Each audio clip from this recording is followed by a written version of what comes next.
I'm here to talk about the kind of lies about creativity we tell each other. I don't actually tell these lies myself, but I do benefit from them. My job is helping companies build innovative new products, so that's me. That means I do a lot of creative work, but I also encounter people who think of creativity as some kind of superpower that's really hard, really rare, and they don't have it. So this talk is debunking the kind of lies that lead to that attitude. So this is my first lie. Groups are more creative than individuals. So has anyone here been to a brainstorming at work? Show of hands. Keep your hand up if you had a good time. Yeah, okay, so we're all on the same page. Pretty much everything that goes into a normal brainstorming comes from this guy, who was an advertising guy in the 1950s. He wrote this book in 1953, laying down the rules of creative work. Problem being, it was all bollocks. 5 years afterwards, and pretty much every year since, people have been looking into some of these rules and how well they work, and been proving they don't work.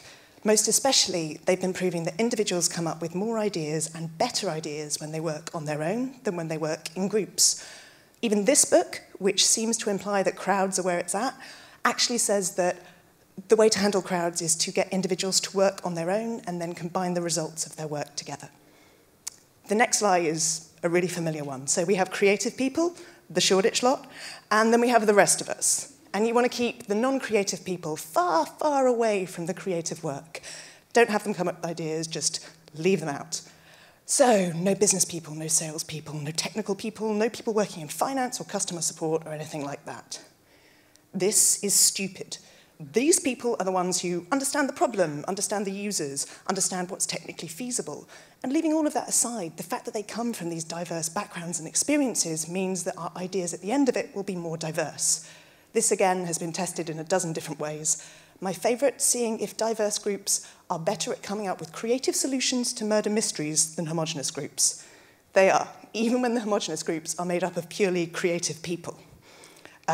This is what makes work brainstorming so bad, by the way. It's the idea that creativity must have no rules and no limits. So that's why they just throw you in a room with Post-its and expect ideas to happen. This is an example from Mad Men, which I think illustrates just how bad it can get. These guys have been in that room for an hour, free associating about margarine. They're not having a good time. The next time we see them, they're actually incredibly stoned. And I don't think I blame them. So here's a practical example. If I was to ask all of you to come up with a 5-line poem by the end of this talk, you'd probably have a bit of difficulty. If instead I said come up with a limerick, suddenly it gets a lot easier. The space of possibility has been massively narrowed down to something that you can actually handle. You know you want rhymes, you know you want a certain structure of rhythm, and you know your first line will look a lot like this. There was a someone, something from somewhere. The great thing about using constraints to spark creativity is that almost anything will do. This is an example of using company goals, but even using Alex Osborne's ad-man rules from the 50s, even though they've been debunked, that will make you more effective at coming up with ideas than having no rules and no constraints at all. This is my least favourite lie. You've got to be relentlessly positive when you're doing creative work. You can't criticise, you can't suggest that an idea may not be the best one ever had. You just have to keep going, keep building on each other's ideas in a really, really positive way. This one, annoyingly, actually works.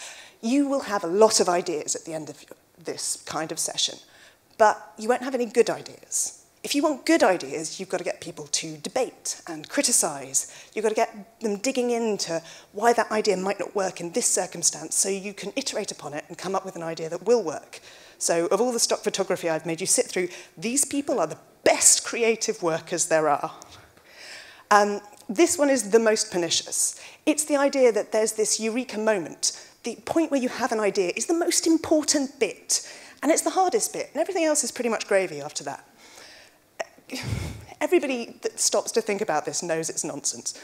Obligatory Ignite Einstein quote. He's talking about the hard bit that comes first, so the research that means you have the understanding to be able to be creative. And then there's the bit where you actually have to take that idea and build it into a product or a company or a novel or anything else. Those are the hard bits. Creativity's easy. So you know these lies. Do me a favour, tell other people their lies so we can all do better work and we can have a better time doing it. Thank you.